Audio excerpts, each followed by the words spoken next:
Welcome back, my friends, to the show that never ends. You notice that's my little catchphrase. I was nearly as bad as Alex. Hello, Chunky.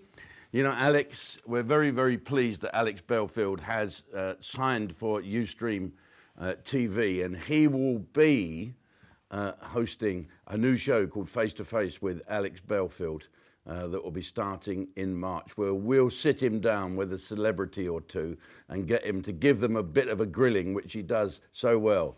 Right, Chunky? And then he's also going to appear in a fantastic panel show that I devised ages ago.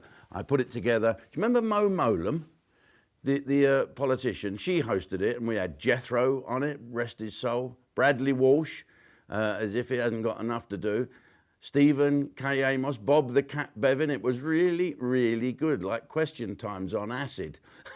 So we're going to redo it with Miles Crawford hosting it. And Alex is going to be in charge of the right team, and John Maloney in charge of the left team. Well, that's the plan anyway. They ain't said they'll do it yet, but we're signing them all up anyway. Who cares? You know what it is. We make the rules up as we go along here on Ustream. Right, I suppose I better tell you what's going on in the week and what I'll be talking about later on the Ustream streaming channel. But just now, for you guys here, we've got to have a look at what is going on in the world. I've got it written down here.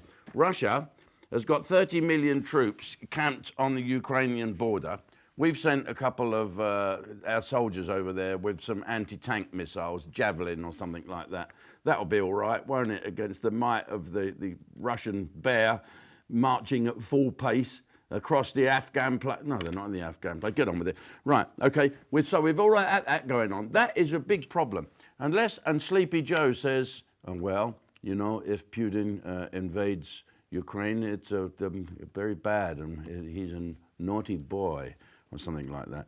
The problems are going on in Tonga still. Thank heavens the old Australians are flying some stuff out there. The COVID, what is happening to COVID? Now, Boris has decided that it's time not to wear masks anymore and to go out and just get it done. And I think that's exactly what everybody wants. But of course, phone's ringing. You do have a choice to wear a mask. If I'm going to go in a place where there's lots of people and I don't want to catch anything, I'm going to wear a mask. Or if I go to a bank and I'm a bit skint and I've got a shotgun. Okay, so what else is going on? Inflation. Inflation is going up. I don't quite get inflation. If whiskey goes up, they said, noticed yesterday, they said, more whiskey's going up. Well, drink vodka. Okay, then you can get some from Ukraine. The Russian army are taking it there. And so, but the great thing is, so let's go through what's happening. We have got Russia about to start a war, Tonga sinking, COVID still lurking, inflation going up. And what do they talk about? Boris Johnson's party. Oh, they're going on about it again. It's getting on my tits now. I saw, and of course, who's that man? What Amy Winehouse, they call him, some little bloke from 1995. I've never met him, but he does look special, doesn't he? And he has crossed the house, bless him. I saw him tripping along there, light on his feet, and in he went and sat down next to all them Labour lovies. He looked a bit out of place, didn't he, really? He looked a conservative in amongst all those Labourites, and they're all patting him on the knee and saying, you'll be all right, sonny. Come to our house later and bring a bottle, for heaven's sake. I believe he's fond. And so now, why isn't there an election up there? Have you been to Bury? First of all, it ain't called Bury, they call it Bury. I'm from Bury. Right, and I've been there, a place called Rottenstall. It was a great pub there with an ex-boxer. He was a fantastic bloke, lovely wife, lovely family, and he used to get pissed and bash everyone up. Instead of saying last orders, he'd knock a few out, and that was a bit of a hint. Great bloke. Happy days back in the 70s. Anyway, Rottenstall and Bacup, Waterford, yeah, that's all up there. That was Bury. How anyone had voted Conservative up there, I have no idea. I don't know what that man did, Amy Winehouse, the one who's crossed the floor. He must have gone there when they were all pissed or their football clubs are doing really, really well and talked them into it. I think he won by 400 votes. Well, I don't think he's going to win again. I think people are going to turn on him now. That's it. Bury, if you want to vote for someone that don't go to parties, then you vote for that arsehole that's just crossed the House of Commons floor. Listen, you deserve better than a traitor up there, you people from Bury. Can you not see that? If he could turn on the Conservative Party that got him the job, right? Don't forget, he was the one that voted in the House of Commons. He sponsored a member's bill saying that if someone wants to defect, if he wants to leave the Conservative Party and go and join the Labour Party or vice versa, then there has to be an election. So it seems to be one rule for him and one rule for the other. He's only been a Labour member for a couple of days and already he's turned into a dickhead. So there you go. But Boris, what's happening with Boris? I phoned him the other day. Hello, Boris, how are you? I can't answer that, Jim, until after the inquiry. Oh, I just wondered if you still want me to do that fundraiser for the veterans. Well, I can't answer that. It's all a bit that he can't answer it. So not only do we have him cross the floor, my old pal, David Davis. Hey, what's up with him?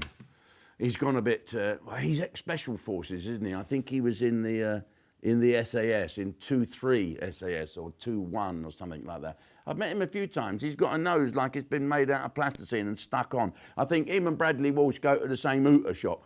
Anyway, he has now got himself misquoted by quoting someone. He quoted someone, said, for all, you've sat there, but with all the good you have done, for God's sake, go, or something like that. In fact, that's probably Boris now. Let me just speak to him. Okay. Hello? No, I'm afraid I can't answer that until after the inquiry. No, as I said before, I can't answer any phone calls until after the inquiry, so I'm going to have to turn you off. You're crossing the house, but he's gone back. That was him, that was Winehouse. He's heard I'm talking about him, shit himself, and he's gone back. He's gone to become green. You might as well go through the lot, mightn't you, eh? So, let's just cut to the chase. We're going to be dropping the rules for COVID. We're going back to Plan A. That's thanks to Boris and his team, okay? Across party, they're all thinking it's a really good idea. Are they going to mention that today? No. Are they going to mention the fact that the economy is going through the roof? No, we're not. We're not going to mention that. We're going to keep on about these bloody parties. It does drive you mad. But no one's mentioned the thing that's caught my eye today, a devastating piece of news. It's about a 4x4. No, not a Range Rover or even a Land Rover. It's about Ulrika Johnson. You know Ulrika? Yes, she's a lovely Swedish girl. I think she's about 80 now. And she still seems to do those... I think she's a really nice girl. But Ulrika, why do you still keep putting sexy snaps of yourself on there? You do look as if you need ironing. And now you've been appearing on, what's it called? Celebrity... what? Dates or something. Celebrity dates. Been on celebrity dating thing. And you said, it's now proof I do not need a man at all. I can satisfy myself sexually. Oh. She's gone up in my estimation, along with other things. And talking of sex, did you hear this ridiculous story? I thought we'd gone past all this. And for me to say this, heavens, must be something wrong. There's a geezer, what is his name? I've got his name down here. It doesn't really matter. Let's have a look here. Luke, his name's Luke Whitehouse. He's not the bloke that crossed the floor, is it? No, that's wine.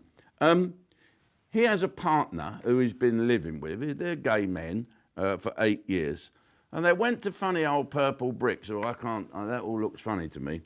And they wanted to buy a £650,000 house.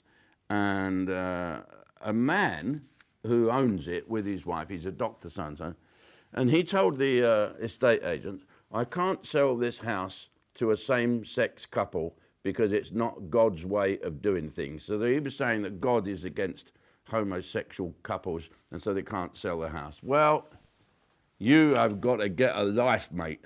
You've got to get up and smell the coffee, and I hope no one buys your bloody house now because you don't deserve to sell it.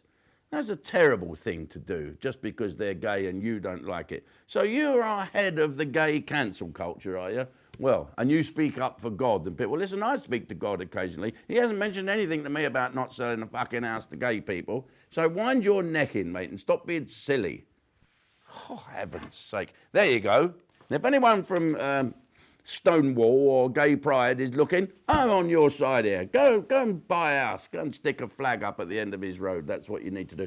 Anyway, folks, I will see you all if you sign up to Ustream later on tonight. And also, it's Sunday Night Live back again, where, listen to this, Sticky Vicky is taking on the new role of Agony Aunt. And people are writing in, asking her questions. Most of the people writing in is me. I love it. It's really pervy. Okay, I'll see you all if you sign up tonight or on Sunday Night Live, or if not, I'll see you all next Tuesday, you mean buggers. Come on, sign up, dip your toe in.